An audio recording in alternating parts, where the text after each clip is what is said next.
tornado. What's up, everybody? This is Dominic D'Angelo of SEScoops.com and several other outlets, whatever. But I am live here today on the Rob's YouTube channel, RVD's YouTube channel. And guess who is here for episode 33? It is Rob Van Dam. Rob, dude, how are you, my dude?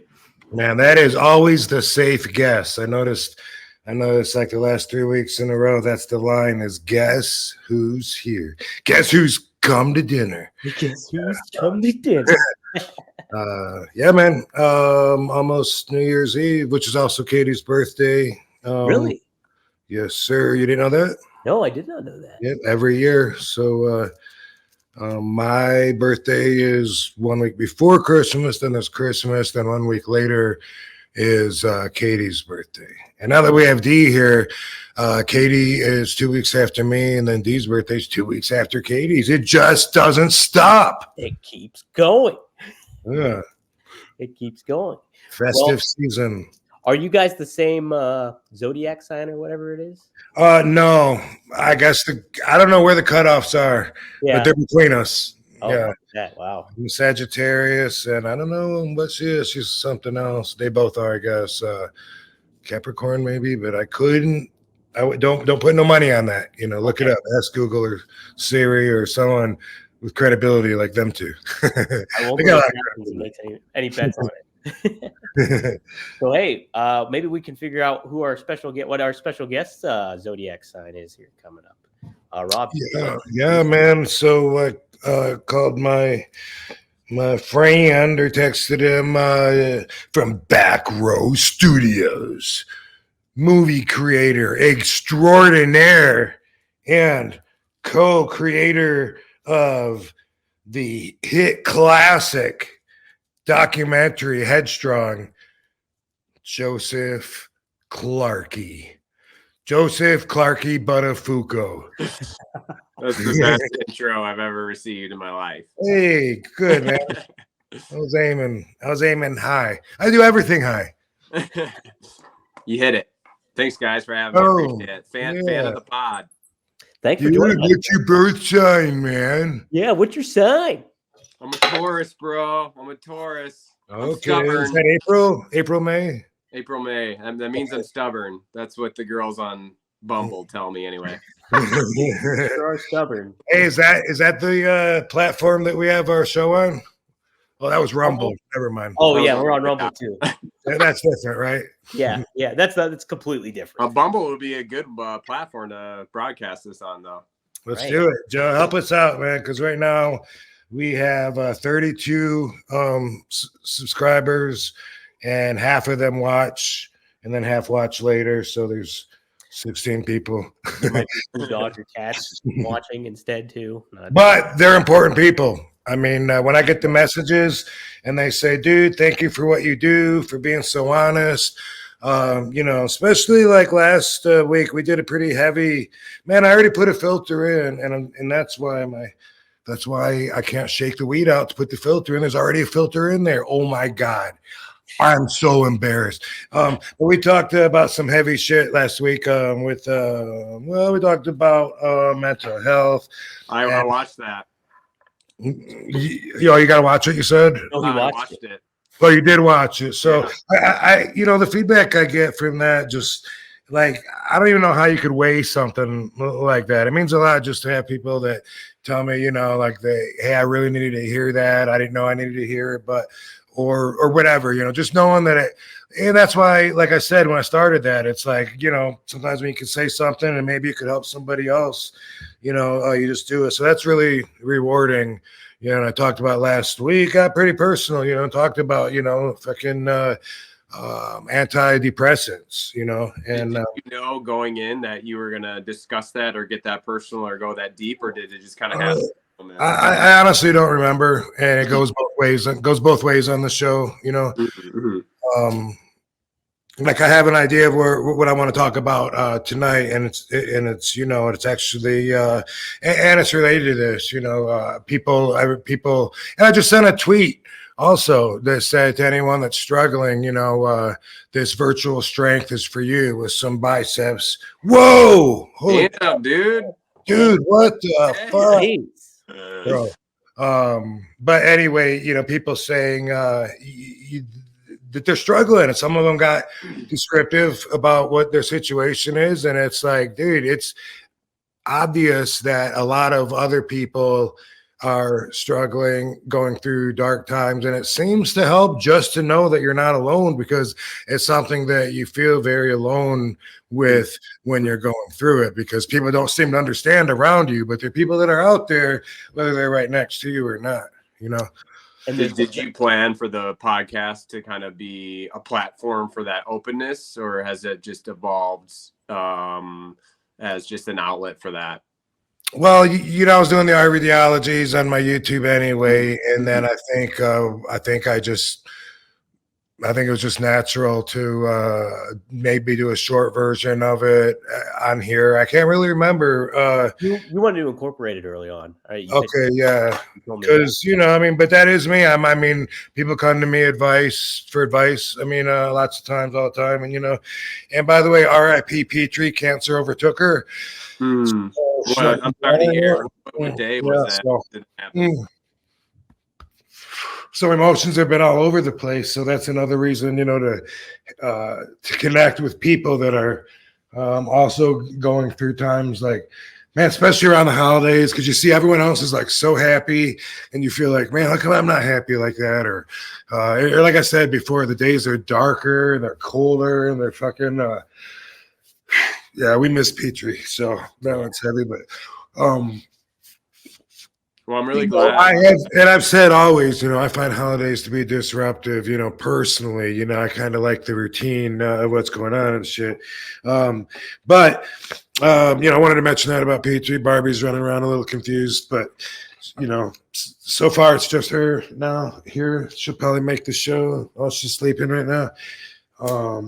But so yeah, so like there's watch it on YouTube. I get on YouTube and I'm looking at the fucking the local news and shit. And so check this out. There's a two brothers. One of them's 14 years old. The other one I think is 16 or 15. I don't know.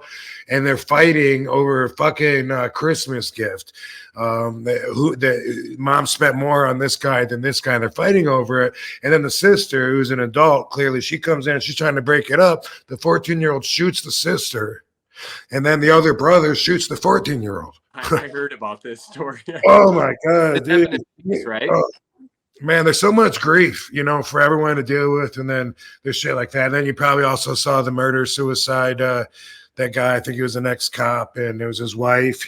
And someone else, some other lady, could have been her mom, I don't know. But it's just, like that's one formula that I like to use whenever I'm feeling bad and I need to kick out is I always try to remind myself, man, it could always be worse, and if you can't imagine it being worse, then you're pretty fucked, because you could be knee deep in fucking hot lava with fucking Satan poking his pitchfork up your asshole.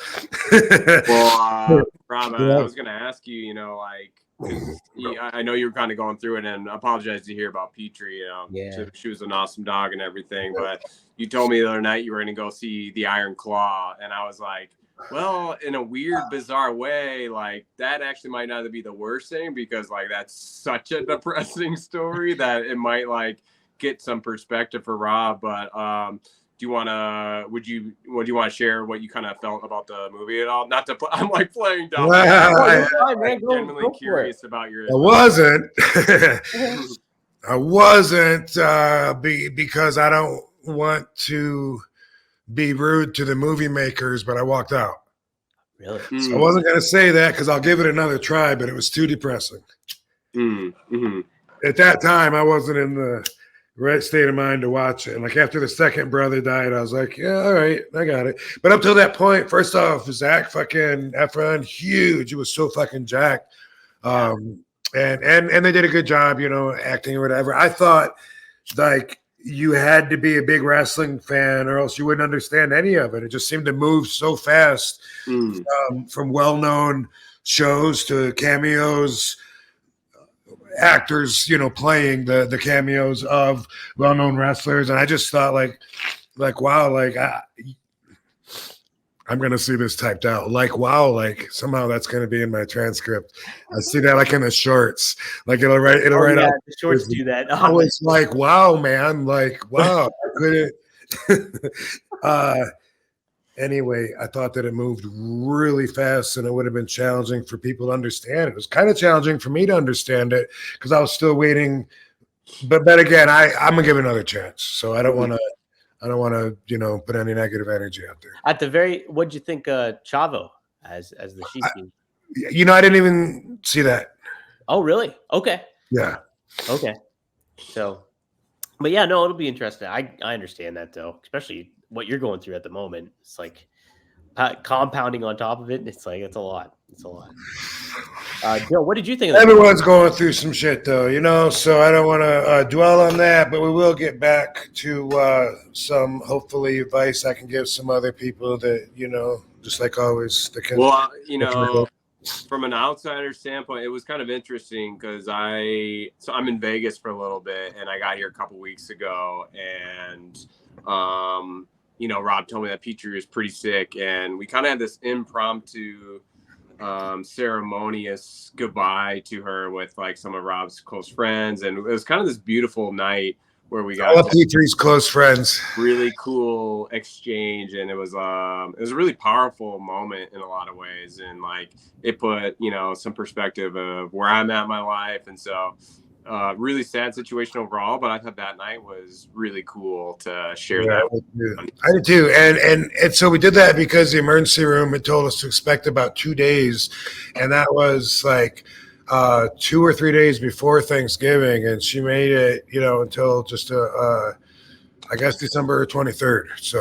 So we got a lot of extra time out of her. And then, it wasn't keeping her alive while she was, suffering so bad that it was torturous. She was still like, Katie was in Australia when the vet gave us that news. And then when Katie came back, Petrie perked up, like she had stopped eating. She started eating again and stuff, and then slowly declined from there to the point, where we had to say goodbye. It's a really rough thing to do. But it's kind of like when my dad went, it's, just knowing that their body was so sick and had given out, they were ready to go. There's a lot of comfort to that over someone young getting their life stolen, robbed from them, Right. Mm-hmm. Yeah. It's always tough though. Yeah. I'm Rob. I'm like really sorry to hear it too. And, it's never easy, no matter how old the pet is or anything like that too. It's tough to deal with. but speaking of that thing back there, bro, I had a birthday a couple of weeks ago and I posted my pictures up on Instagram. And it was one of those posts where I just got like way more feedback than I normally do, and from a lot of people too. And everyone put it over like, wow, show us the photos, Dom. Can you? All right. Yeah, I can show it. Chris, if I'll do it for now. Chris. But YouTube Chris is helping us out today too. Okay. But yeah. So anyway, every year, couple days. Damn! I guess. Oh, there. Look at that. We got your legs here too, Rob. The quads, leg day. You don't miss leg day. Genetically, my legs are way ahead of the rest of my body. So I'm just very fortunate there because. I try to spend more time on the rest because I have to, to try to get the rest to catch up or whatever. So I actually don't like do leg days as often as people would think, but I do work on just, like doing steps on boxes on, box steps all the time. I do a lot of that shit, but anyway. Also that picture of me and Rob just photoshopped his face on it. Yeah. Joe, that was you. How about that? Yeah. Someone asked me about carb deleting before the photos or whatever. I don't know how to do any of that. I don't even know how to pose, which people probably think is funny. They probably think everybody that works out in the gym knows how to pose, but a bodybuilder, Brian Cage will tell you there's certain ways to pose and angles and different. Anyway, you know, that's something that like I'm not. We're not all the same, man, and I'm not a meathead in that way. Like I said before, you could take the mirrors out of my house. I'd be okay with that. Katie, on the other hand, I don't think she would. I don't think she'd go with that. She likes to spend a lot of time, but I would too if I looked like her. I'd be right. Well, Lena asked, I just did leg day today. How many times a week do you do leg day, Rob? Honestly, so counting, I do the Bob Backlund 300 rep box steps in my sauna. And that blows my legs up. You know, it's like up, up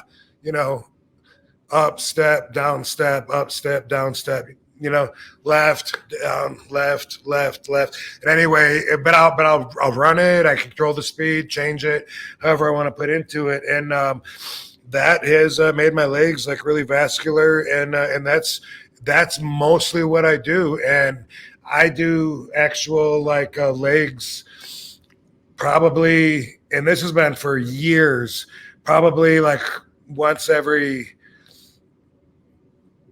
3 months. Really? Not on purpose. It's just it's what I put off. It's what I put off because I can, because my legs are jacked and strong. And so like I used to do the other body parts twice for every one time I would do legs. And that's how I learned to lift and, was learning to power lift and add all the weight on, and used to squat 405 for 12 reps every, once every week in the gym. And then just, like eventually when I got to skip a day because I'm traveling or whatever, it would always be legs. And so it still is, like I get to where I'm like, man, I got to do legs pretty soon. But I might say that for weeks until I actually get in there and do it. But again, I do the, or kicking or maybe on the treadmill or whatever. That all keeps my legs busy. If I could walk on my hands all day, my arms would be thick as fuck too. Right, you got the pump. Yeah. I want to do a sauna workout with you, Rob. That's what I'm trying to get at. Cool. Yeah, I love it. It's way more intense than the gym for me now. Like that's I usually do that afterwards. I'll lift weights, do abs, whatever. Today I hit did some punches and kicks on my Nexorcist. The fucking thing is still working. I can't believe it's still working. But anyway, then I went out to the sauna and man, just like really like going fast as I could, 120-degree weather. Was making myself almost throw up today. Not weather, but inside. It's 120 degrees. If you pour water on the rocks, then of course your skin burns and it hurts to breathe in. And but overall, I love it, and I'm sweating. Before my matches, I will go in there and stretch in the sauna as well. At least I started doing that the last 1 or 2 matches, and it's a little different because normally the floor is too dirty for me to want to do that, but I'll clean it up and throw some towels down when I got a match coming up. Are you doing any music in the background, or are you just going? No, I don't need music. He doesn't do music. He don't do music. VBDC, Venus Beach Dub Club. Thank you for the $20. He said, I just want to say RVDology has been making me a cooler dude since the RVD TV days. Awesome. A year later, I found the Stoics and the Hermetic philosophers and was like, hey, I've heard of this before from RVD. You think you're just sensitive to it? What is that? Sensitive to it? I'm not really sure how to take that question. VBDC, if you want to just chime in again, you don't have to pay again, obviously. Just we'll put your watch for his comments. I'm not really sure what he means. Am I sensitive? I'm sensitive to everything. I'm energy sensitive. So I notice things, but I don't think that's what he's asking. But Joe and I did the documentary Headstrong, which if you haven't seen it, we did everything together, and I'm quite proud of the movie. and it was going to be about me on a stand-up comedy tour, but the concussion symptoms that I had kind of like took over, and it became a lot more about that, and really just that slice of my life that was going on, like in 2016, 17, maybe part of 18, I don't know. But anyway, me and Joe are always trying to well, Joe's got several other movies that he's done, you know, and you can talk about those, Joe. But we always talk about projects like that. Let's work together and do something. And you know, this Venice Beach dub club that just came up. Some synchronicity here, because I wanted to ask you, Joe, because we're always talking about, you know, finding something. We got ideas and stuff. And I know you wanted to talk off camera about your recent idea, but I thought of this. What if I told you that there was a documentary that I worked on years ago that's like 90 to 95% done? It's badass. It never quite got finished. And it's about the only marijuana dispensary ever on Venice Beach. My friend, he's got everything recorded. Him looking for locations way back before I even met him, and then him opening up, and it's right by the Venice Beach gym. And it's that big building. It used to be blue, now it's orange, but that was the Medical Kush Beach Club. And then he had a second location that was down the ways a little bit, and he owned the fucking boardwalk, and that was my hangout for a couple of years anyway. 2010, 2011, 2009. A lot of times anyway, I would ride my bike down there, and then I would be smoking, looking out the window over the gym and at the beach. We would go walk down to the other location, do the same thing, watch the sun go down. We actually had a reality show that we were pitching for a while. We pitched it to Showtime, I think MTV, and it was Jason Hervey and Eric Bischoff were producers on it. Oh, wow. And, yeah, I still got the trailer actually for it, but they made Bashan, the owner, my friend, the reason the movie never got finished. He's a little crazy, and Herbie wanted to capitalize on that to the extent to where it really didn't look good. Like it wouldn't have been a responsible representation of the marijuana business. And looking at the big picture, I see that now, because he was always about controversy sells, you know, and conflict. And say, yeah, I know, but we got so much cool stuff going on. Because, you know, there'd be famous people come in there, and he had the dab bar, like an actual bar where everyone's doing dabs and stuff. And anyway, I've just been thinking about this, and I was just thinking today, Joe, I wonder if I talked to Sean Cushionator.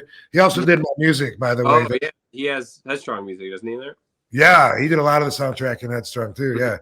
I was thinking, like, I wonder, since no one's doing anything with it, I wonder if he would let me have that to finish it. Yeah, we could take a look at the footage. It's the opening of it, it's the growing of it, it's the laws changing, it's him as an advocate, and what he's doing is a big part of the culture there. And then the bust, and it all comes tumbling down. He gets raided, and all of it, he's got all of it on film. Tommy Chong's in it, RVD, a lot of like I said, a lot of sledders have come through there and stuff. And he ended up, I went to support him in the court, and he ended up winning his case. The whole bus was bullshit because he did everything by the book, and they were trying to prove that he did something illegal, which should make everything illegal.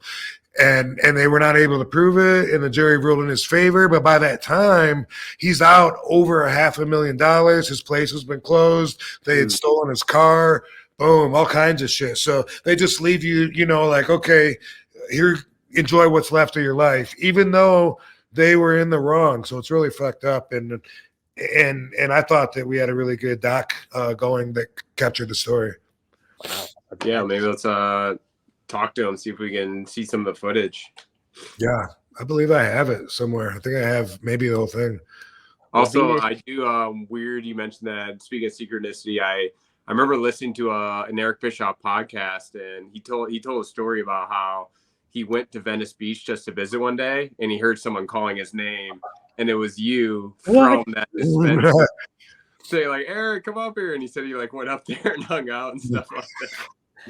That's probably the first day that we probably talked about the idea or something. I don't know that for sure, but it might have been though. But him and Herbie both, they were just like, we went in the RVD business, whatever it is. I remember they said that because it's like, wow, that sounds cool. Let's do something. But of course, we ended up not doing anything. That's Hollywood. That's showbiz. That's showbiz. Venus Beach did add some clarity. He's like, where do you get these insights everyone else has to read in a book? So I think he's kind of indicating like, where do you kind of get the motivation to like, kind of what you read, how you select to read, and then like convey it to people, I guess. I think what he's saying is, how do I know stuff that other people have to read books to find out? That's okay. That's how I'm going to take it. And I also, have read books. I mean, especially when I first had what I'll call an awakening, for lack of a better term, which was about when I left WWE because I was burnt out and I felt like life was monotonous and my spirit was weak. And that was 2007, maybe 6. I think 7. I think 6. I think it was 2006. And I went on a bit of a sabbatical, to try to find myself and to try to grow my spirit. And it was so life-changing that I look at everything before that is like a lesser mature version of me, like my outlook, my perspective of the whole world, the universe, my relationship with it was such a young kid's perspective, my obligations, just how I felt as part of the whole, which is all of us. That all changed, and it started with some books, and then I've mentioned the Celestine Prophecy, I've mentioned The Secret, I've mentioned the Four Agreements. What else did we talk about? And anyway, even with just those, like right away, I started finding other people that had read the same books and they were enlightened in the same way that I was, especially the Celestine Prophecy. Like, everyone and it seemed like everybody that I talked to that had read that book said that somebody gave them that book. And I'm like, me too. Like I was talking about synchronicities to a dude, I kept bringing it up. And the guy said, Rob, I think I'm supposed to give you this book that's in my car. Like I just wanted to get one, but I got two, and I happened to have one. And that's what the book is about how all that shit happens. And that's how energy, just moves. And it's awesome. So anyway, that was very influential on me. And then I understood it and I lived it and I still do. So what do you think of the enlightening? Is it the burnout moment of when the enlightening comes, or like how did you tap in where it like opened up that new perspective? Well, okay, so it's always through awareness. That's it. As soon as you have awareness, you have a doorway to go through to change. It's that fucking simple, because once you become aware, then you'll notice it happens more often, and you never noticed that before. And then you're like, wow, it's a much bigger part of my day. And then eventually it runs your day. And it's really all about awareness. So first you have to understand and realize what we're talking about, and then it's awareness. Like if we talk about how people try to intimidate you to get your energy, and we talk about that to a point to where it's like, let's try to stop people from doing that. Start becoming aware of when people say hey or something like that, and get you to force and look. I don't look. I won't look. Like I'll be walking on the sidewalk, riding my bike, driving my car, no matter whatever. If someone's like, hey, I no-sell it every fucking time. Katie's had to whip right around. Like, she's curious and she loves drama anyway. I no-sell fights when I walk right by them. But that's just it's something that, like, after becoming aware, then awareness affects change.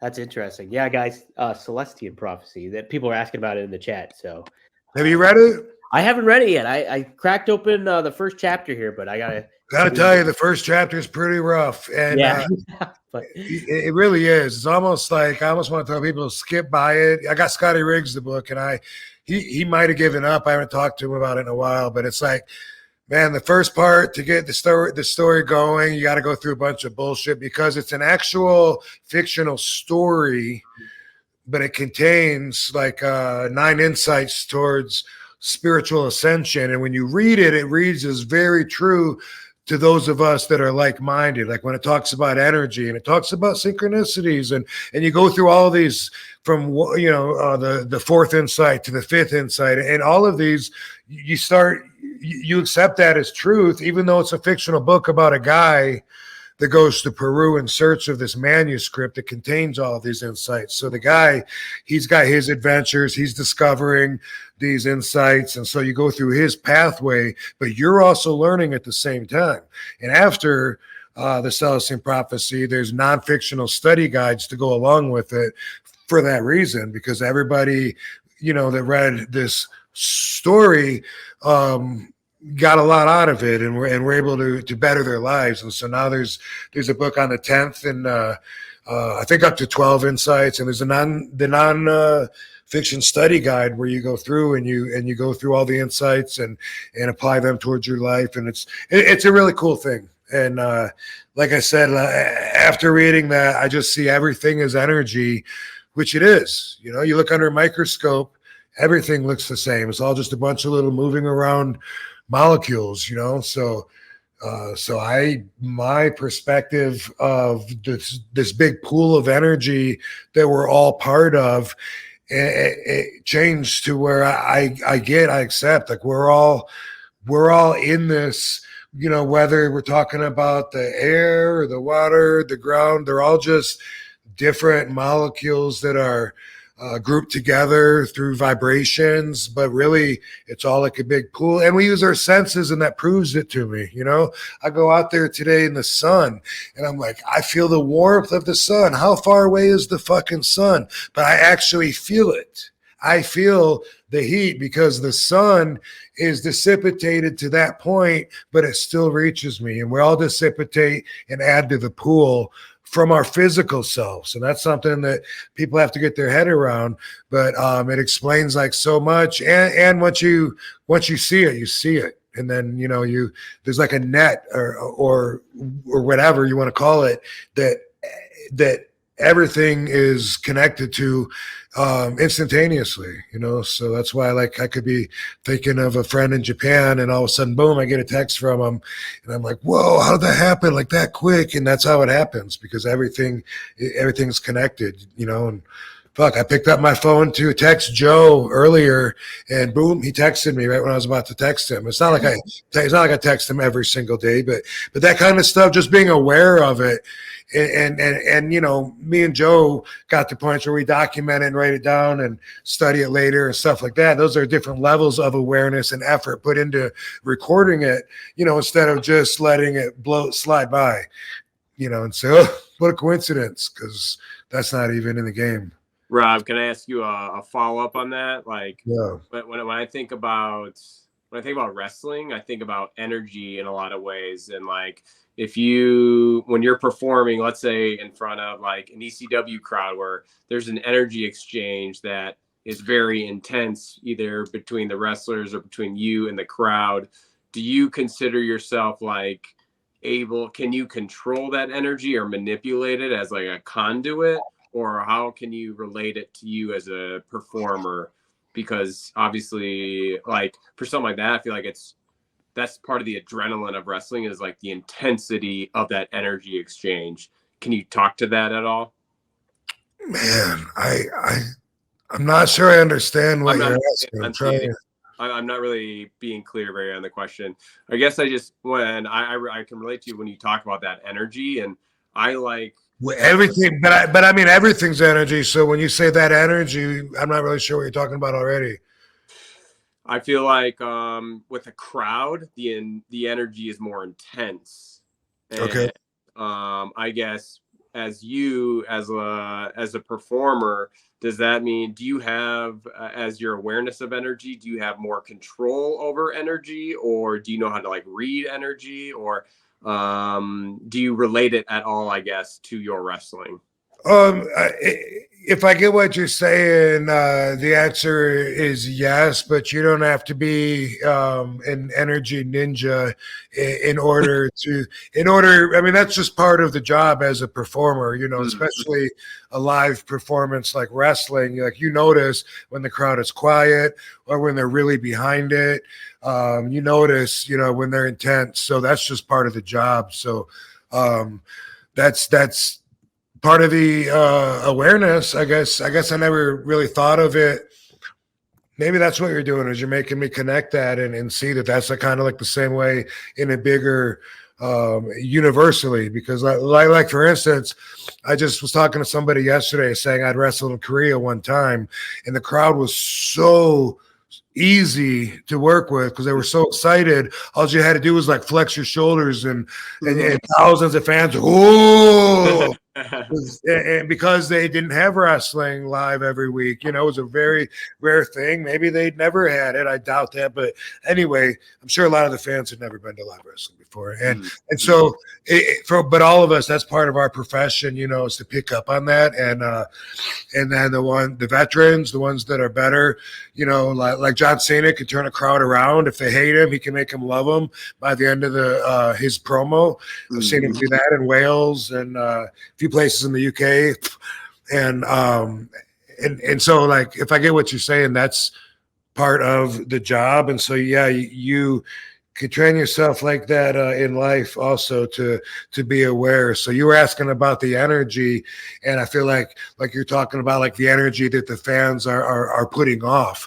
And and so, like, in that respect, just to further explain what I was saying about the web of everything being energy, if I smell the fans from the ring, maybe maybe they have popcorn, you know, whatever, but that's actually between my nose and that actual fucking live Colonel, whatever the fuck it is, Colonel Redenbacher, that is dissipated energy to the point to where I can't feel it with my fingers, but I can see it and I can smell it.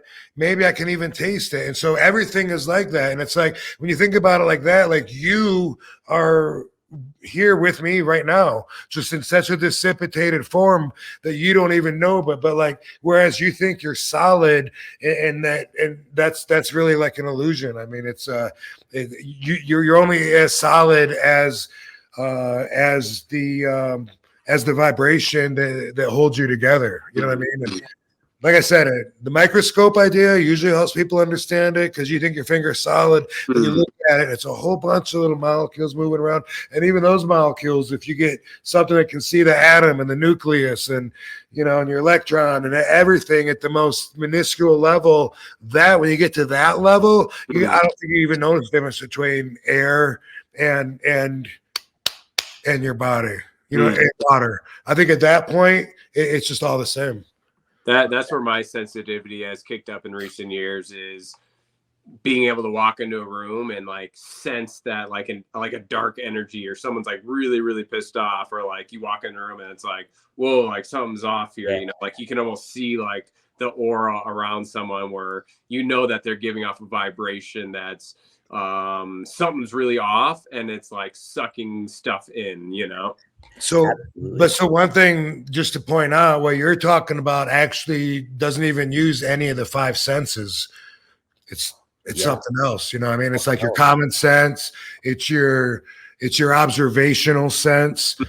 But when I'm talking about like the dissipated energy that makes all of us connected, that's, you know, like if it's right here, I can touch it and feel it, can taste it. If it's right here, if it's a little further away, maybe I can only smell it, or I can see it. You know, you can see miles and miles and miles away, but that's actually a connection between what you're looking at, whether it's a mountain or a star or whatever, and your eye. But yeah, I just want to point that out. Like what you're talking about, to be aware of that, you have to develop like a sixth sense. Well, everything goes back to everything's potential, right? Like it's that I feel like this is, we're getting into like quantum. I didn't anticipate us talking about quantum physics. No, right? But let's dive into it, I guess. Well, to follow up on that, everything's in an infinite field of potential. I guess. All right, here's a super chat. Smiley Gardner goes in. Mr. RV F&D. I just want to know when's the last you saw Sabu? How is he doing? Have you ever been in a barbed wire match? So when's the last time you saw Sabu there, Rob? I saw him downtown Las Vegas, and it was probably about a month ago. But I text him on the phone almost every day, and usually we talk like we're going to get together, but we just hardly ever do, or he'll say, hey, you want to go to the Nerd tonight? And I'm like, oh, no, not tonight. I'm just going to bed or whatever. And we do a lot of that. We keep in touch. He lives in town with me, probably 20 minutes away, maybe 25, just because there's some little neighborhoods you got to drive through slow, but and nothing's more than 20, 25 minutes here in Vegas anyway. But that was the last time I saw him, was downtown, and I was actually there with Katie and Dee for the gay pride parade. Yeah. How about that? Yeah. They were rollerblading, and I rode my bike to keep up with them, just beside him. Oh, there you go. Yay, gays. Yeah. Well, you mentioned John Cena. It's kind of funny that you did mention him, because one of the notes I had today was, did you hear what he said about your guys' match on TikTok? Did you hear anything about this? No, sir. Oh, okay. Let me pull it up then here. Let me find where it is. Here we go. So let's see here. So this is what so apparently what John does on TikTok, he'll kind of recap his matches, or like cover some of his matches that he had. Sure enough, this week he talked about One Night Stand. So here's his quote. So here's a moment that's probably most talked about in my career in WWE. ECW One Night Stand. Hammerstein Ballroom against Rob Van Dam. We're at a championship match against Rob, and in an additional match against my T-shirt, when he threw the T-shirt and he got the Now, I knew this was the crowd was going to be hostile, but hostile doesn't even describe the atmosphere in the Hammerstein Ballroom. They love Rob and they hate me. This is probably the peak of polarization that would leak into WWE for years. You would hear the name John Cena. It was either he sucks or he's my guy. There was no one in the building saying he's my guy.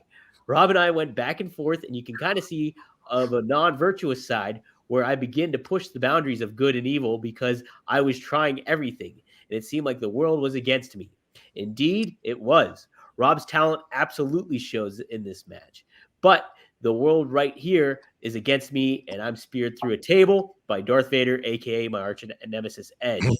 Rob gets a championship moment, which is fantastic, and Edge and I go down to do some incredible things in WWE. What a night at Hammerstein Ballroom. No one will ever call this to happen. How about that?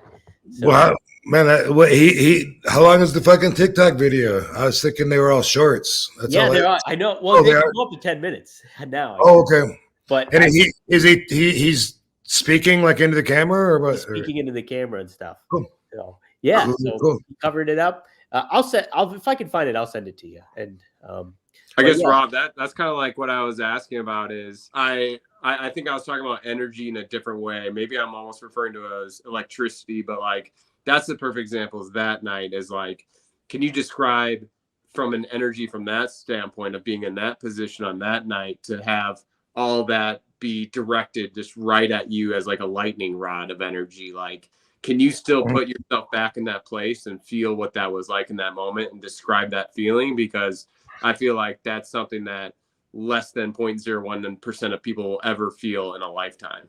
Yeah, no, I think you're right. And even, in my career, that's the only time ever. So 1%, or not, let's say way less than that, not 1 out of 100, fucking 1,000,000% of my matches had that particular kind of energy. I don't know if I can describe it, because to put myself back there, I had a whole different perspective of the world, of the industry, of myself.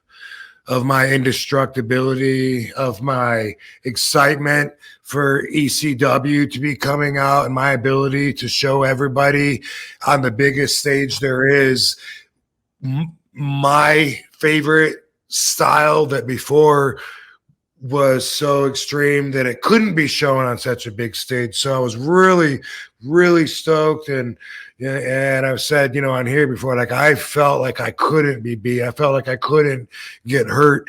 And all those people, they were all my people. So I felt, I felt outstandingly excellent in a way that I felt better probably than, those people's energy made me feel better, for sure. Absolutely. They reassured to me that I was the whole effing show to them. They backed up every play that I've made up to that point in my career, and they were letting me know it right there with their fucking screams and their audible and visible support. Yeah. Well, Rob, so wanted to follow up too in the regards of John Cena being a babyface, and it's kind of funny too because on a future episode of the Road Dogs podcast, we talk about being a babyface, and I kind of wanted to get your perspective. What did the Sheik and Sabu kind of teach you initially about what conveys a good face specifically, or did you learn it from somebody else about some of the key components to being a babyface? I feel like, I was pretty much the baby face just because of the way that I looked. So it was like kind of obvious I was going to be the baby face. I was the better looking one out of the group, the 4 or 5 guys that we had. It was a Sabu and Dango. Dango could go either way. But he's Vietnamese, and so he would be the heel to go against me, the Polish Prince or whatever on that night. And then there was Tom Bennett, big dude, Samson, that introduced me to Sheik. And there's Judge Dredd, big dude from Adrian, Michigan, nice guy. And that was it. That was a team that we had. But I was always, just because I was the like I said, I looked more like a baby face, but none of my training with the Sheik had anything to do with engaging the crowd or, that was picked up through being on the road, learning as you go. With the Sheik, it was all about just grabbing each other, throwing each other down, trying to pin each other, and never ever breaking the moment. That you're in a fight, from beginning to end. And what he taught me, I always say it's obvious to me that guys don't have that in them anymore. It's something that's easy for me to point out. And that's all it was, though. He would have killed me if I would have started going like this to the crowd and stuff. My first few matches, I'd have to make sure he wasn't around if I did that, or if I did it, I would expect to hear from him. But I remember him saying he thought only the champions should be able to flex. He thought, everyone did that too much. And if I ever turned my back on any one of his guys to look at the crowd, I would expect to get jumped or schoolboyed at least. And it was that kind of intensity. It was real. We beat the shit out of each other. We were trying to beat each other for hours and hours and hours in the ring. And then, about hours and hours and hours, because hours has to be at least 2. So that would be 2, 4, 6. Yeah, sometimes. But anyway, being on the road, then it gets really confusing because you get so much advice that contradicts other advice. And you start wondering, fuck, who should I listen to? This guy said, get the crowd into it a little bit more. This guy said, quit worrying about the crowd. And this guy says that. And it was like, who do I listen to? It was like that. And I think a lot of the moment when it flipped from a shoot to where you're like, wait a minute, we're not supposed to be shooting at each other right now. What's going on? Or when were you enlightened of what was supposed to be happening? So we were big enough wrestling fans, me and Dango, to know that we had to work together to an extent, but we had to make it so much of a shoot that it would surpass the Sheik standards. You know what I mean? So it was luck. It was like there wasn't any like feeding. There wasn't any of this. You're gonna duck a clothesline, so I'm gonna throw it up at the stars just in case. So if you don't duck, I don't hit you in the nose. I hate that. And I see it every time I watch wrestling. Where it's the arch, the golden arch clothesline. McDonald's. I fucking hate it. And just that little thing is enough to tell me that they weren't committed like I was. They weren't in the mindset. And I'm not saying that I was perfect, but when we were training, we got trained to be in the moment so much that I'm fucking wham, I'm coming through with it. And you better duck. And I did hurt a lot of people because of that, especially when I was first starting out and my first, 10, 20 years. But that was something that, like we're not, looking around to see, where the X is for the mark for our next spot. Mm-hmm. Rob, before I forget too, Smiley also asked, were you ever in a barbed wire match yourself? Oh, no. Okay. Well, yes, I guess maybe with Abyss, that pay-per-view. I think it was called 10-10-10. Oh, that was the date. Chris will know. He's going to be in the chat here, so he'll let me know. Yeah. Abyss had barbed wire rolled up on a piece of plywood. That was part of the match, and we used it. I gave him a Rolling Thunder. I went over the top rope and put him through the barbed wire table that went from the apron to the guardrail. Boom. That high spot is in Headstrong, the documentary, by the way, in the little punishment reel that's shown. And so that is the only thing I've done besides coming out in the very famous Sabu and Terry Funk barbed wire match where I had gloves on and wire cutters and was cutting Sabu out of the rat's nest that him and Terry Funk had gotten into. Holy shit. Yeah, Chris says it was the Monsters Ball match. So that's what you guys had with the Abyss. Yeah. Okay, yeah. So that barbed wire wasn't gimmicked, right? Or there's no? No. And my understanding is like what Sabu told me a long time ago that sometimes they would gimmick like every other knob or whatever you call the thing, and just like I was taught that you make the tightrope hard and solid, so when people come by and then feel the rope, they go, "Wow, that's what it's like." But but really, that's never been the truth. The ropes are never tight enough for me. I'm always like, "Dude, I need the top one tight, like the fucking right bottom one." But yeah, Sabu would they would go and they would cut off some of the extra wire that was hanging, that was poking out, and leave some of it on, and then I guess thereby decreasing your chances of getting sliced open considerably. But I remember one time, and it could have been this match with Terry Funk, I don't know, but I remember I don't know for sure that I'm going to get the details 100% right on this, but the way I remember it, ECW, they sent some guys out to get some barbed wire. They went right to Home Depot, got the fucking thickest shit, brought it back in, set it in, and nobody gimmicked it at all. And it might have been this match with Terry Funk, so everything was 100% legit. Holy shit. Yeah, there's a Home Depot right by the ECW arena. Sabu was like, "These dumb motherfuckers, they brought the whole fucking thing in." And that's when I learned, when he told me you're supposed to do this. And I was like, oh. Rob, if the story did constitute for it, would you have done a barbed wire match? Maybe, I guess. I don't know. If I felt like doing it, I don't know. Yeah. Never thought about it. It's like getting a tattoo. Would I get a tattoo if I felt like getting a tattoo? I guess. I don't know what it's like to feel like wanting one. Right. Well, cool.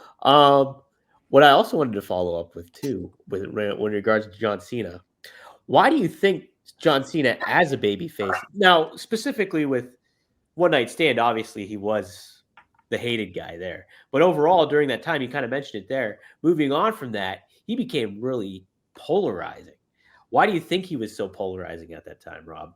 Because he represented WWE and a certain era of WWE that wasn't the preferred style to the progressively aggressive, growing wrestling crowd.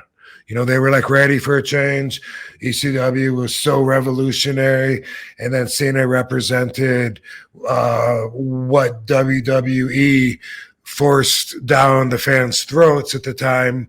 At least that's how they saw it, and said, hey, we're the only show in town. So we're going to tell you this is wrestling and you're going to love it. And that's how the fans felt. So they were happy to see an alternative choice. And Cena, you know, represented that same old shit, you know, from their perspective. Mm-hmm. Rob, does the speaking of awareness, like just being around him at that time, was he aware of like what was his thought process during that time? Was he just like, hey, like they're just showing emotions, I'm gonna lean into it, or was it getting to him, or was he just like happy to be getting a response, or what was your what was he thinking during that time? I think that he was just fine with it. Like, it is what it is. You know, like I mentioned that I'd seen him turn some crowds around that hated him. That was shortly before this. Like we were building towards this. And so he was already at that point where he represented the era, what I just talked about. So it was like in Belgium and in Wales. And there was certain places like over there in Europe that they were just like so, the whole everything seemed progressive, you know, even just all the even the paint in the arenas and the graffiti and all this stuff. It seemed a lot more hardcore, a lot more ECW friendly than family tradition. You know, this was a moving culture. You could see it, the culture ahead of our mainstream, and it was represented in that way. You know, so I think Cena enjoyed it. You know what I mean? He enjoyed working with the crowd. I think either way, you know, I can't speak for him. You know, I know getting cheers can be a lot more fun than getting boos, but sometimes some of the guys don't even care, or they get boos all the time, and that's what their deal is, and so that's what they want. I can't say for sure, but I know he knew what he was in for that night for the Hammerstein Ballroom, and he was ready for it. But I didn't know what that meant. I didn't know. I mean, I didn't know he was going to have the shirt throwing contest or that. You know, that was great. I was laughing because I was like, "Oh my god, that fan's stolen. Nobody wants his shirt." And then I was just like, "Man, this crowd's fucking awesome!" Like that was all so real. Yeah, it very much felt like a special moment too. Like for fans, Yeah. I can only imagine what it felt like for you guys too. Jeez, yeah. Joe, I meant to ask you too. How you were a wrestling fan growing up? Oh yeah, I've been a massive mark since I was a kid. Grew up. I'm just super early, probably like age 4 or 5. Started watching it, and then I go back to when I was 10. My first pay-per-view was Over the Edge, 1998. It was Stone Cold versus Dude Love, and like that's when like my mind imploded on myself, and like I was hooked like a drug, and yeah, so many prominent memories. I've told Rob this, but I remember in junior high, I was in the back of the computer lab during like science class, and I was on Napster. I think Napster. That's how old I am. Probably Napster. And I was downloading clips of the Sabu RVD stretcher match, and like I was reading about it online. I was like, I gotta see this, and I just remember getting clips of it and like watching it in like 3 pixels, you know, on this like crappy computer, and just my mind was melting, like just with the craziest stuff. And so, yeah, I've been hooked ever since I was a kid. And so it was a huge dream come true. I remember writing myself on my notepad, like when I was 20, that I always wanted to make a wrestling documentary. And so to have Headstrong come about, and Rob was like literally the perfect person for the project, because like I mean, not to blow too much smoke, but Rob, no pun intended, but Rob's like the coolest wrestler, you know? And so like it was the perfect fit. It was a great story. I'm really proud of the film. I know Rob is, and just the journey from the beginning to us making it and the years putting into it. And now even I still post clips of it on our social media, and there's still new people rediscovering it. Like, there's still clips that go viral that like people think that either it's just released or they're just now figuring it out. And so, yeah, I saw some of the remarks from the fans saying, "Oh, I hope you get better, Rob." and I'm like, I'll run with this as a marketing gimmick, I guess. And so, you know, wrestling has been an integral part of my life, and it's cool now to see it become more mainstream and more accepted. Like for years I hid my wrestling fandom, you know, like it was not a cool thing to be a fan for the longest time. And then I just started owning it at a certain point, and now like wrestling is cool. So evolution has been really awesome to see. Real quick, Greg Jacobson, he also tunes into the Oh You Didn't Know podcast. Hey, RVD, any fond memories of ECW in Belmar, New Jersey?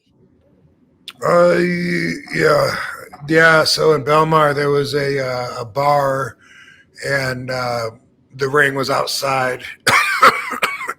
And so I remember, I think it was the Dudleys. I know me and Sabu wrestled the Dudleys there.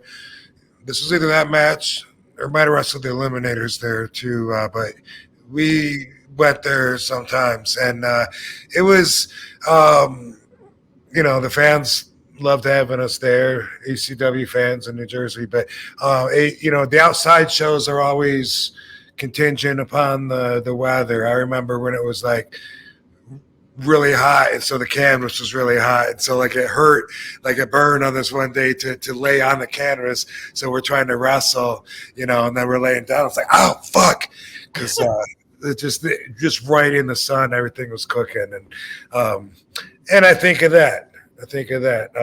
When I think about Belmar, New Jersey. But it was a good part of the growth of ECW, because we were getting out of the home building in Philly, getting out on the road and discovering some towns and venues were winners and some weren't. I have no idea if they made money there. I assume it was a sold show. That's usually how bars work, as opposed to the wrestling promotion selling tickets themselves and taking a chance. But who knows? But I think people just stood around because, like I said, it was outside. I think it was in the dirt. I think they had like sand there, if I'm not mistaken, like for a volleyball court. Yeah, I think that's what it was. Well, he said too. Greg says a bar anticipation. Does that sound right? Maybe as a location. I don't remember bar anticipation. That sounds like a strip club, doesn't it? Yeah. Sure does. YouTube. I have to check that one out. YouTube Chris provides a little factoid here. There's a match he put on your YouTube from Belmar in 1998. It was RVD and Sabu versus Chris Candido and Lance Storm in July of '98. They defended the tag titles against them. They beat them for the titles a few weeks prior. So there you go. Yeah, boom. Happening. Watch it on YouTube. Do a little search on rvdpod.com. Cool. Chris, Joe, are you good? Do you have extra time, or do you? I got a few more minutes. I got my mom Netflix for Christmas, so we're gonna pound out some true crime documentaries. Ooh. But I got about 10 minutes. Okay, Bob, do you have any recommendations for them? I know. I was just thinking about that. Like, what would I? There's been so many. We've been watching a lot of like Mormon, Warren Jeffs style crazy things. Oh shit! There's that like Too Sweet thing or something like that. We just watched that last night. Yeah, you're talking about the polygamy, right? Yeah. Mm-hmm. Yeah, that dude Ken, I think is his name, and he's got like 12 wives and 29 daughters, and some of them are like a super old dude. Yeah, we just watched that as a 3-parter. No, that was on YouTube though, I think. Oh. It was on YouTube, not Netflix. But anyway, on Netflix, the Unsolved Mysteries. Ooh. Is that good? from 2023. Oh, they yeah. redid it. October 2023. There's an episode called I think the episode is called Dead in the Hotel Room. And if I'm wrong, it's close enough to where you're going to recognize it. I think it's Dead in the Hotel Room from October 2023, Unsolved Mysteries. That's my recommendation. And it's about the wrestling promoter here in Las Vegas, Joe. Oh, wow. Yeah, Buffalo Bill. And he used to run the shows when I started wrestling out here. He just switched from Buffalo Bill to TC Martin at the Silver Nugget Casino in '95. And Buffalo Bill was still around. I remember he gave guys rides to the airport or whatever. He was a really well-known figure in Las Vegas. And he had some confrontations with the local mafia. Oh, wow. It's very interesting. But the mafia, they ran Crazy Horse too. And his body shop, car shop, was attached to that building, and they feuded all the time. And he would film everything they did illegal, beating up people in the parking lot, prostituting in the limos, whatever. He was always turning shit into the FBI and always fighting with Rick Rizzolo, who was the owner, and the mob guy. But this would be like the movie Casino, which is like my favorite fucking movie. This would be the sequel. If there was a sequel to Casino, it would include Crazy Horse 2 and all the shenanigans that went on there with Joey the Clown Lombardo's brother, Rocco, ran it, and Tony Spilatro's brother. The thing is that's really interesting. Like all these gangsters like worked in the club and they did all these things, and one of them is Godfather. Whoa. Oh, that's wild. Yeah. He's got some stories, I bet. Yeah, and he always says, man, sometime I'll have to tell you. But like whenever I'm like, dude, tell me, he doesn't remember shit. You know what I mean? Yeah. In the movie Casino, the bad guys, they had a robbery.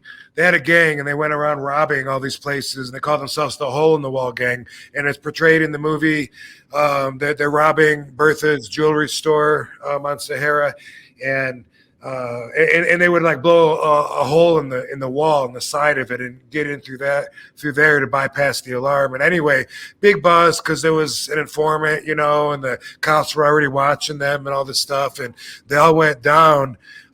One of the guys that was in the Hole of the Wall Gang, he's in the mugshots and everything. His name is Joey Blasco. And Joey Blasco worked for the police here in Vegas, but he got busted giving information to Tony Spilatro, the mob boss. And so he got fired. He just switched sides and then joined their gang and worked and started stealing with the mafia. Hi, baby. Hi, babies. What's up, guys? Yeah. Anyway. Happy early birthday. Yeah, happy early birthday, Katie. Thank y'all. Anyway, just let me before you forget what I just said, this guy, Joey Blasco, I mentioned to Godfather when I was talking to him, like, didn't Joey Blasco end up working down there? And he goes, what? You talking about Joey B? And he tells his wife, honey, he's talking about Joey B. He's like, hell yeah, man, he was the best man at my wedding. And I'm like, the guy that was a cop that was giving info to the mobsters and then joined the mobsters when he got fired. And Joey B, yeah, man. I'm like, tell me some stories. Oh, man, he was a good guy. That's amazing. I mean, the Godfather name now makes even more sense. Man, he was one of the bouncers there, man, and he was one of the guys that would throw the guys out and stuff. But anyway, that would be at least half of the sequel to Casino would be right there at Crazy Horse 2. It's got a great, if you look it up online, it's fascinating. But that's my recommendation for Netflix, Joe. Awesome. Yeah, we've also been talking. I think we're gonna go to the Mob Museum pretty soon here too. I haven't been there yet, so let me know. Perhaps I'll go with you. Give it. You can be the tour guide, Rob. Right. I know you are the master of it. Right. Yeah, before I moved here, I used to hang out in the gift shop that the tour ends in, and just when people come through, I just be like, "Did you enjoy the, And I was just to start conversations because I was bored and I wanted to talk about it. But back then, they needed help, and I really was trying to help them too. That business picked up, and boom! Ever since then, I think they're doing well from what I understand. Where's that located at in Vegas, Rob? It's right downtown. It's the old courthouse here that they used to use in Las Vegas. So that's part of the theme. Is in the 50s there was a traveling trial called the Kefauver hearings where they went around and the Senate. Got a bunch of the mobsters together and interviewed them, and everyone pleaded the fifth. And they did that. They did that in, I think it's at least 20 states anyway. Anyway, the courthouse that they did that in here in Vegas, that's the mob museum. And the courtroom is set up as a courtroom, and you can go there and watch the screening of, some of the, footage of the Kefauver hearings, when you're there in the courtroom. So that's pretty cool to do. That's awesome. Yeah. One of my mom, she's in a golf league, and their home course is the scene from Casino where the plane lands on the golf course. Yeah. That's where she plays at. Well, okay. Yeah. Nice. Nationals, right? Mm-hmm. Yeah. That's awesome. I looked at that house. It was for sale. Really? Yeah. Yeah. It's got like seashells on the roof that the production company put up there for the movie, and then the owner just wanted to keep them. So. I need to rewatch the movie now, because now that I'm here in Vegas, it's funny to hear you say like on Sahara, and I'm like, oh yeah, I know exactly where Sahara is at. Yeah, totally. I gotta rewatch it now. Joe, I watched it for the first time on when we first started recording, and I was blown away by it. It's incredible. I'm more partial to Goodfellas, but Casino is right there with me.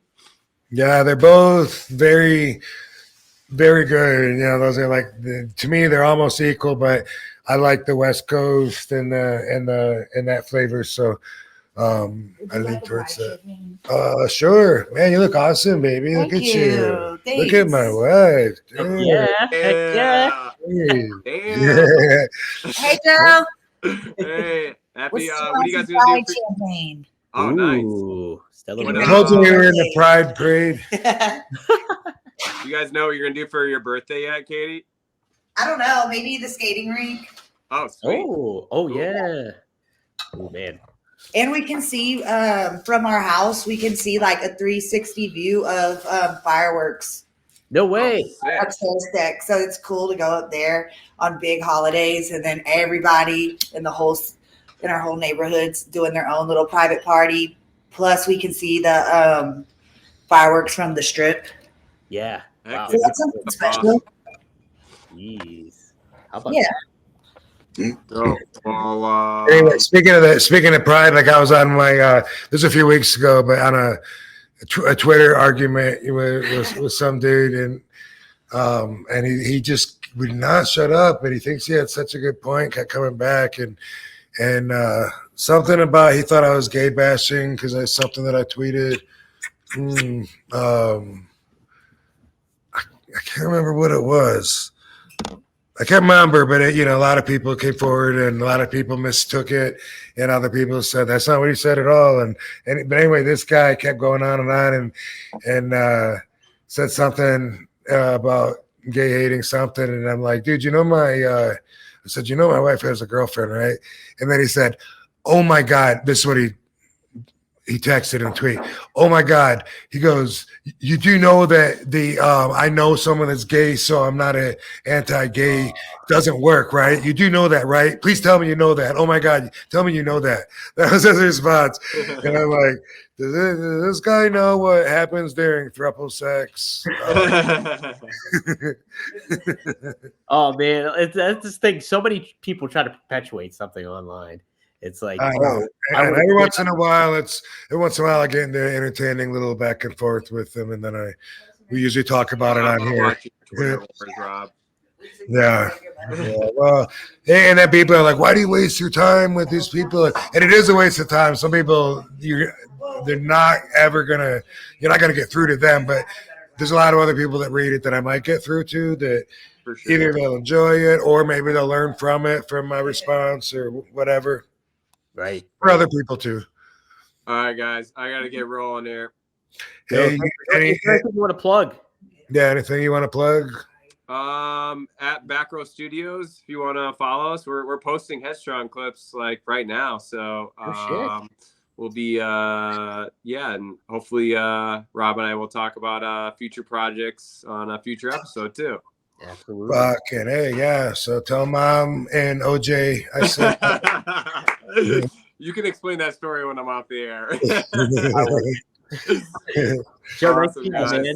Thank you so much for this. This was a blast, and happy 33 episodes. Hey, thank you very much, man. Take it easy. Come right back anytime. Talk to you soon, Joe. Bye-bye. Bye. All right, what's the OJ story? Oh, I can't remember. I don't even say, but it refers to his mom being out here and somehow a joke materialized of her hanging out with OJ Simpson. I can't even remember where it started. Yeah. Well, guys, I'm so inside that I don't even know it anymore. It's just it's taking on a life of its own. Maybe he said she lives like where OJ does or something in that part of it. I don't know. Yeah. Guys, we have like 70 people in here. I do want to thank YouTube Chris for help joining in and helping. Oh fuck! Oh No. That's the fourth drink I've spilled this week. Yeah. Thanks, baby. Not the champagne. I spilled drink. Yeah, at the Christmas party at these families, I spilled 2 drinks, and I spilled one in between. I can't remember right now which one that was, but it was somewhere public though. I do that. I'm so fucking clumsy. When I was a kid, every fucking morning I used to spill my orange juice. Thank you, baby. And it would piss my dad off so much. I guess because he thought that I must not care enough to stop doing it or to get better at it or whatever. But I wasn't on purpose. But my mom would have the orange juice already poured for me when I sit at the table. Before school, and for some reason I would knock the orange juice over, and my dad, this was back when parents could touch their kids, he used to give me a palm thrust right in my forehead. Bam! That was his spanking me, like bam, palm thrust. And I used to get that every morning because I'd spill my orange juice at the table, and I'd be into my mouth. But he doesn't do it on purpose. Well, does that every day, and I was just so clumsy. But anyway, as an adult, you can see I'm much better. Those palm thrusts really hammered home. They really helped a lot, Dad. Yeah, really instilled you to hold on to your glasses. Probably just more head banging to add to the list of concussions. Right. Well, guys, if you want to get a super chat in, feel free to. Yes, we had a lot of good feedback. Oh, what is that, Rob? Hopefully I didn't just put my address on there. I don't think. Or we can blur that out or something. But, I'm going to try these real soon, but this is DDP's new gimmick. Oh, the power cuffs. Yep. He sent me the power cuffs, and I'm looking forward to giving them a try. I might try as early as tomorrow. I got to watch the video on it and learn up on it, but I love the theory. I love what I understand from it. And which is very little, but he always talks about, remember what the Ultimate Warrior did? Oh, that's not that was half Ultimate Warrior and half DDP. That was kind of like right in the middle of them. I guess I can't turn the dial either way, the two. Okay. But anyway, DDP said, that Warrior would like tie his shit so tight that would restrict the blood flow and make all the veins pop out. And that's pretty much his new system now. These power cuffs purposely restrict your blood flow, and you lift a lighter weight, which I'm all about that anyway. So he's like said, you got to check your ego at the door because you won't be lifting like super heavy, and no problem. You know, like my workouts are a lot more designed towards that. I'm looking forward to it. And I happen to be vascular as fuck too, you know, and so this might even help with that. So looking forward to that. And he said he's added an inch on his arms, like in the last, I think he said, I don't know if he said a couple months or whatever, but since he's been doing this, and he's like pushing 70. So that's kind of a lot because he was in shape already. He wasn't someone that just started working out. You know what I mean? So anyway, these are the power cups, and I'll keep you guys posted on it. And I definitely plan on trying them before we do our next show. Ooh. And when I say trying them, I mean, you know, I'm gonna commit. I'm not just gonna do like one workout and then talk about it, because that's what he wants, is for us to commit like 90 days, I think.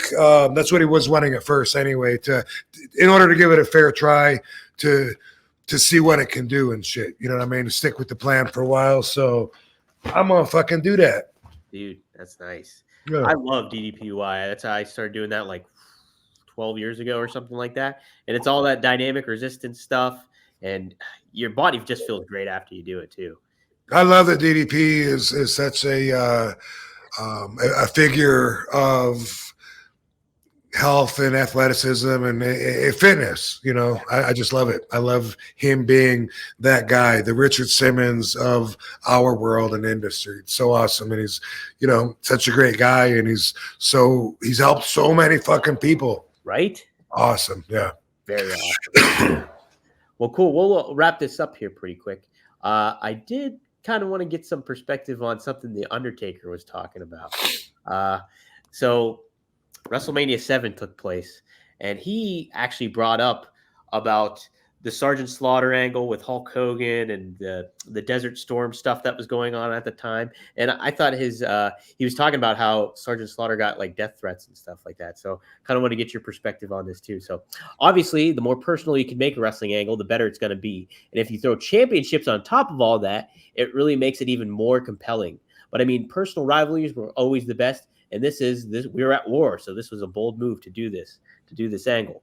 And he said Sergeant Slaughter was always talking about getting death threats, people threatening him, and how you could do that to our country.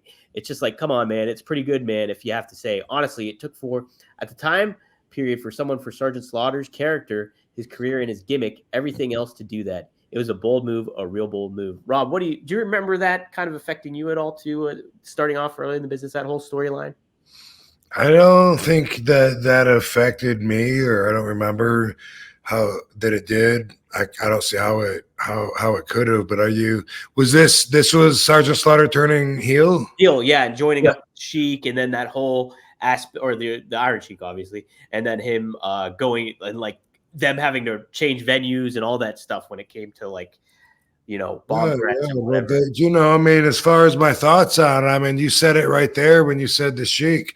You know, he made his career by being an anti-American, and you know, we've always seems like been at war over oil with the people that live in the desert that wear towels on their heads. You know, and the Sheik became the epitome and embodied that character so much that, you know, people would never hear him speak English in his whole career, and he was so scary, and that was the heat that he got. And I don't know how much of it was exaggerated, but he told us that he had been banned from towns, you know, including New York City.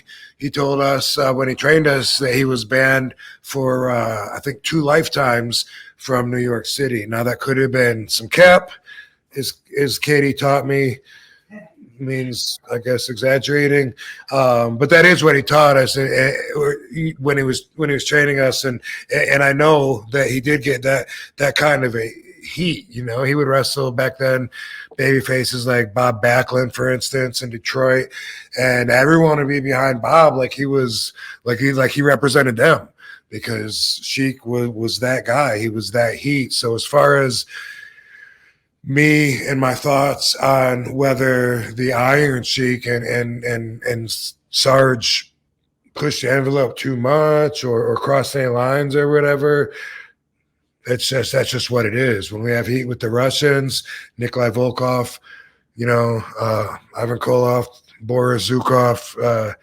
It's just the way that it's wrestling now, as I end up saying every week, is becoming this safe for work environment. It's becoming an equal opportunity employing corporate kind of place.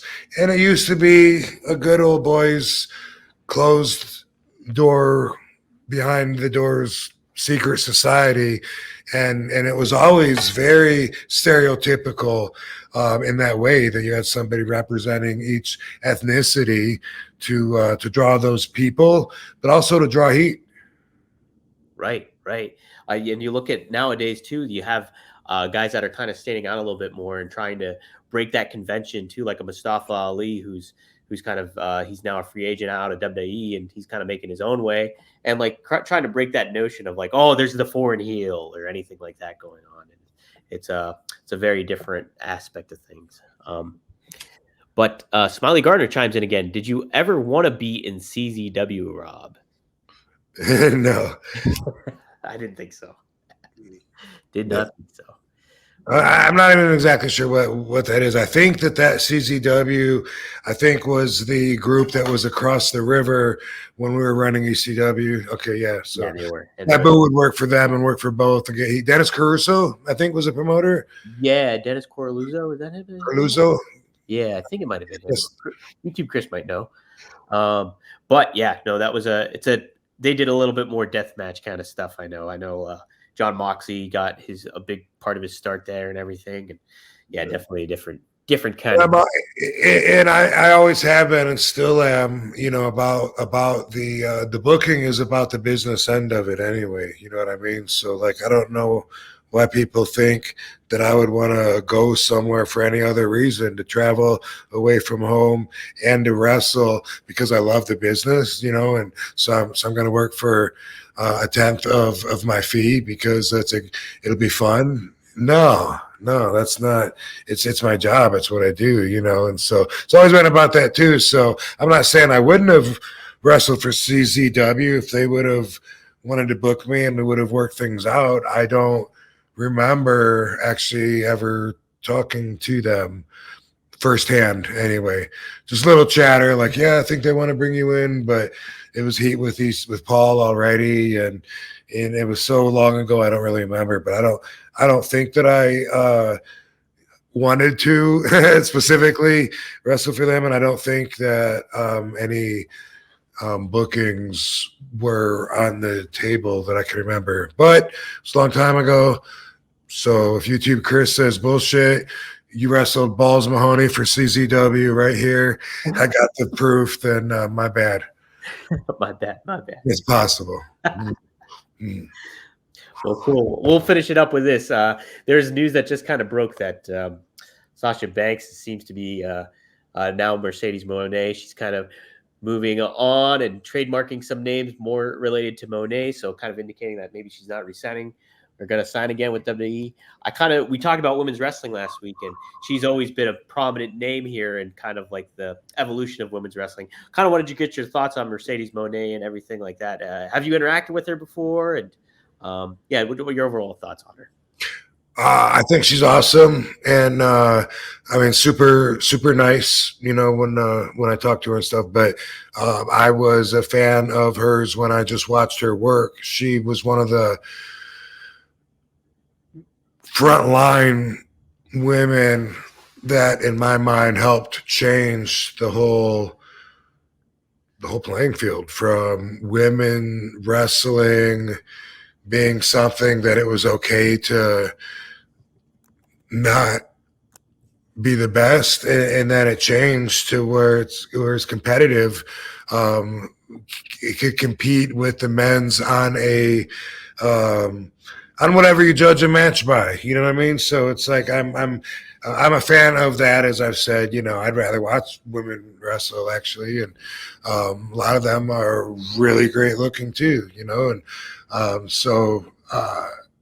I'm happy that it's come as far as it has.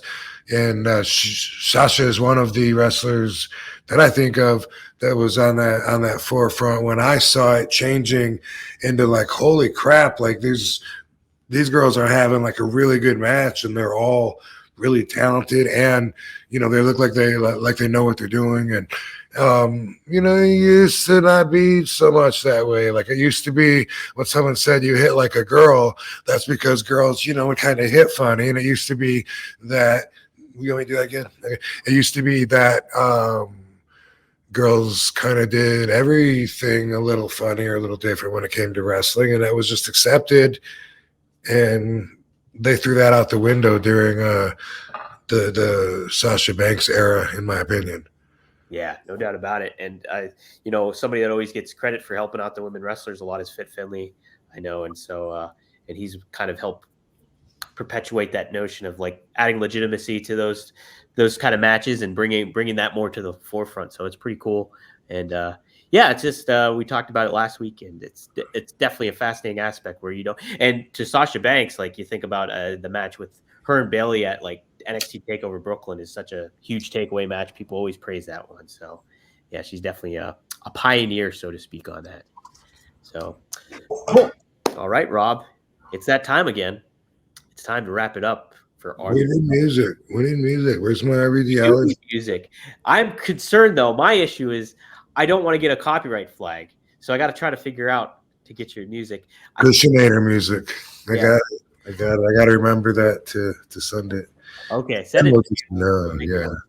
So what do you got for me? So, we talked today about Headstrong. If you haven't seen it, it's on Amazon, documentary that Joe Clarke and I put together.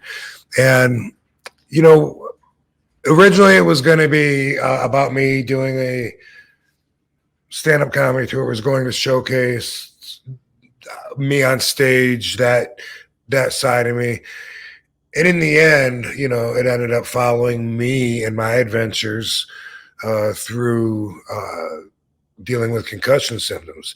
And so in the very end, I had to make a lot of editing decisions. Like I filmed a lot of stuff that I didn't think I would use talking about the concussion stuff, just in case I wanted to be open about it. But the reason I didn't want to be that open about it was just the same reason that I always haven't been open about being hurt or being injured. That's just what people like me do, And so I had these discussions with Joe where I was saying, if we do something and expose that I had these concussion symptoms, then I know that some of the fans are always going to connect that. And I already, my ego wants to think that it's tough. And I have issues with people feeling sorry for me, you know what I mean? And I was telling Joe, I don't want people for the rest of my life saying, well, how's your head feeling? Are you better? And so I was really against it. I was going back and forth, but thing is, I had double vision and I had to get MRIs and CAT scans and fucking had to do vision therapy and had to go through all kinds of for a lot of vision therapy, by the way, and a lot of things that took better part of 2 years to overcome. And it became like so important, such a big part of my life. And we captured so much of it on film that I decided in the end to go ahead and expose that vulnerability, knowing it wasn't going to be the best for my image. Right? And we've talked about image before. Now, for a lot of people, RVD is just an image. So for them, they think they could do me better. If he just wouldn't have had any damn weed on him when he was the champion, Or someone said if he just could have waited till he got to the hotel to smoke. I wasn't smoking, idiot. Anyway, I don't want to lose you. A lot of people, think, man, if I had, RVD's talent, what I could do with it, and that's cool, live vicariously through us, and that's awesome. But in reality, we all have choices, and we all make different choices, and it's always based on our own values. And so for my image, I could have left all the concussion footage on the floor, and I could have not talked about it, and I could have went with the original plan on the documentary, trying to showcase something else entirely, a different talent. But even though I knew that some fans were going to always be thinking about what they learn and seeing me more vulnerable, I'm not Superman. I chose to go with option B, even though I really wanted an option C, some titties in the strip club. So we put it out, and I learned right away from people. They were telling me that it helped them. And they were saying, seeing you go through your struggles and overcoming them helped me with my problems. And I wasn't expecting that. I was hoping that it could help some people, but the feedback that I got was unexpected. And so in the end, even though people just last week saw a clip of Headstrong that Joe put on there, and a bunch of them wrote, RVD, it's sad to see, man, but I hope you get better, or or hey, you shouldn't be wrestling anyway. What? Anyway, they thought it was fresh news, because I guess we're that much out of touch, because I had my head side shaved and had the 2017 look on. But anyway, even though I'm going to be seen in this vulnerable, unpreferred light, I made the choice, and I don't regret the choice. It was my choice to make. We all have choices, and it's helped a lot of people. It was very much like in 97, 98, when I did the High Times magazine interview, and Tracy Smothers said, hey man, you're going to put a target on your back, man. I was like, dude, it's just fucking marijuana. People need to learn it's not that dangerous drug that we're taught anymore. And he said, no man, they're going to be checking you at the airport everywhere. Just do your own thing, and just do it in the dark. You know what I mean? Just kayfabe. So it was similar, because I made the choice. Although a lot of people are just going to associate me with marijuana for the rest of my life. And some people are so stupid. Well, sorry, stupid people. I don't want to start insulting you. Some of the basic thinkers will forever, for the rest of their lives, see me as a stoner who's just blazed all the time and not see past that, because that's what marijuana means to them. I chose to be open about it, use my image, my spotlight to draw attention to something that I cared about. And here we are now in 2023, looking at most of the country, very little doesn't have a legalized marijuana program. But regardless of that, I know I helped a lot of people that use cannabis and it's helped them, and they wouldn't have used it without hearing me talk about it. That's the feedback that I get, that's similar to talking about the concussions. See, I made that choice. A lot of people wouldn't. A lot of people would have said, hey, he just needs to shut up about his weed. He'd be the world champion still today. You would maybe make that choice, but I made a different choice. And we always have choices. When we were making editing choices on Headstrong, it took a long time. Me and Joe went back and forth. We didn't agree on everything real smoothly, and we both compromised to get it done. But one of the things that we would often run into is I would always tell Joe, never underestimate how stupid people are. And you say, I don't think you need to hit him on the head with it. No, you do. You need to hit him on the head with it, with a poster, with bold text, says exactly what you want them to get out of it, or they're not going to get it.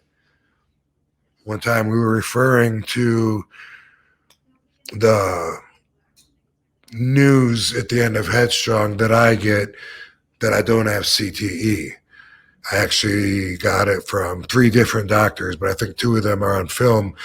And we have one doctor looking at the MRIs and telling me there's no CTA, there's no abnormalities. This is good news. And I was telling Joe, we need to put it in text as well. No, he's like, no, come on, man. Let's move past that because we've been working on it way past the deadline. I was like, they're not going to get it, dude. You need to put that. We need to have it. And I stood strong on it. We need to put the text, the dialogue of what they're saying when they say that I don't have CTE, or everyone's going to miss it. And I think I mentioned it at the end too when I'm doing the wrap up. Doctor said I don't have CTE, so that's good. Still, with all of that, people miss it. I hear from people all the time they think I have CTE. Anyway, never underestimate how stupid basic thinkers can be. But what I'm talking about here is choices. And I want to tell you, there's always choices. You may not like the choices that you have, but don't let people make you feel like there's no choice. And here's what basic thinkers will do. I'm going to give you a tool to use right here. Something to look for. This is what basic thinkers will try to get over on you with. And they will try to sound like they're smart. And really, it's just because they would have made a different choice than you, right? Have you ever heard this? Did you have to call him that? Hey, Greg, you're stinky. Oh, did you have to call him that? No. What made you think I had to do that? Why are you taking my choices away? I chose to call him that. And now you're telling me that you wouldn't have chose to call him that? Okay, but why do you got to say it like that? Like, because you're a basic thinker and because they think that they're smarter than you. Did you have to put that TV show on right now? No, nobody was forcing me to. Nobody had a gun to my head and said to put that on. Are you really asking me that? What made you think that I felt like I had to do that? You know, throw that right back onto those motherfuckers when they hit you with that shit. Because it don't make sense when you think about what they're really saying. They're trying to limit you and make you feel stupid just because they would have chosen something else. You know, did we have to come here tonight? We were not forced to. No, I chose to. I mean, you know, that. Why not just say you would have rather have gone somewhere else or something? Basic thinkers trying to take your choice away. And you know what? You always have a choice. Remember that. You may not like all your choices, but think about what your choices are. We kind of talked about this a little bit before when we talked about options. You always have options. Guess what? Same shit. So anyway, do you have to use that kind of language? Claro que no. Yo puedo hablar español. I hope you get the point. That's what I want to talk about. And try to make it a good choice. And Happy New Year, everybody. It's a good one, Rob. It's a good one. Way to close out the year right here is that one. So, yes, we all have choices. And you guys are making the choice of partying down on New Year's Eve. Celebrate Katie's birthday. So there you go. Yes. Yep. Better get my mind going on that. That's coming up quick. Yep. You try not to spill some champagne, though. Right. I'll try my best. Try not to. No guarantees. All right. Thanks, Dom. All right, guys. It's been a good episode. Chris. Thanks, Joseph, Clarke, Butafuka. Absolutely. Thank you guys for joining in. Everybody that chimed in with the super chats. We had Smiley, we had BBDC, Greg, and Smiley again. Plus everybody else that joined in. My buddy Paul Bullers. It's Stinky. We had Stinky. We had Stinky here. We had. You have to call him that. I didn't have to. No. Just listen for that. Try to be aware when someone asks you that question. Try to be aware and be like, aha. I'll spin it back around. I'm above that. Rise above. Don Cena would want you to rise above. I do exactly. Too. Rise above the hate. Yes. Hey, thank you, YouTube Chris. He did a great job here for his first time producing the show, so it's been a good time. So right on, man. See you next week. See you next week, guys, here on One of a Kind with RVD. I got some girls to tend to. I was waiting for some kind of sign, some kind of indication I was wasting my time. I got myself up out the basement. I faked it long enough to say I made it. I was patient